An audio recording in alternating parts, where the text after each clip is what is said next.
শেখ হাসিনাই এই দেশের জন্য উপযুক্ত নেত্রী ছিল এবং আর আসবে না, আর জীবনে হইতো না। বাংলাদেশে এখন সবচাইতে বড় সমস্যা কি? সবচেয়ে বড় সমস্যা হলো আমাদের দেশে কোনো সরকার নাই। আচ্ছা। সরকার নাই বলে যারা উল্টা পাল্টা চলতেছে তাদের জন্য আমাদের ব্যবহার করতেছে। আচ্ছা যে জায়গায় আগে ইনকাম করতাম 500 টাকা, এই জায়গায় এখন 300 টাকা ইনকাম হয় না। আমাদের দিন খুবই নাজাল অবস্থায় চলতেছে, আচ্ছা আচ্ছা বুঝছেন।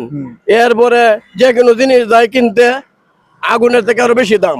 আচ্ছা মানে আমাদের দিনটা এমন অবস্থা হয়েছে, মানে করণীয় অবস্থা বলার মতন কারো কাছে নাই।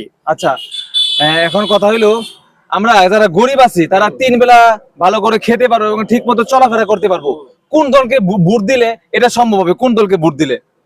আমাদের তো সবচেয়ে বড় নেতৃত্বের অভাব তো এই 25শে আগস্টে যেটা হয়ে গেছে, এইটা যে প্রধান হয়েছে সবচেয়ে বড় সমস্যা এই জায়গায় হয়েছে। আচ্ছা কারণ এটা যদি থাকতো তাহলে দেশ আরো উন্নত হইতো। আচ্ছা। বহুত কিছু করছে এই দেশের জন্য। দেশের জন্য আপনার ফ্লাইওভার, ব্রিজ, আমাদের গরিবের সাহায্য।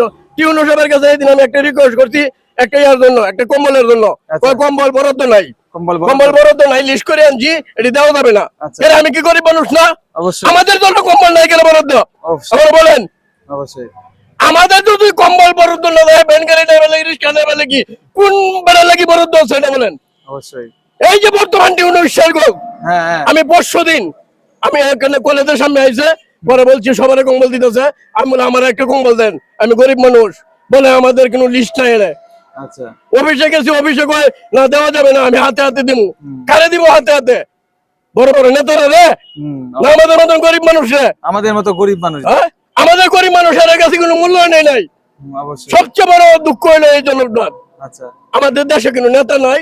এই নেতার অভাব, নেতা স্বয়ং সম্পূর্ণ হইলে সম্পূর্ণ ঠিক হয়ে যাবে দেশ। আচ্ছা এখন আপনি কাকে দেখতে চান নেতা হিসাবে? হ্যাঁ, নেতা হিসাবে বর্তমানে যুগে আমি দেখি না, চোখের সামনে আমি বাসেন না যে নেতা হইলে দেশ নিয়ন্ত্রণে আইব। আচ্ছা। আমাদের প্রধানমন্ত্রী আগে যেটা ছিল এটাই সঠিক ছিল। সঠিক ছিল। শেখ হাসিনাই এই দেশের জন্য উপযুক্ত নেত্রী ছিল এবং আর আসবে না, আর জীবনে হইতো না, এই উন্নয়নও হবে না।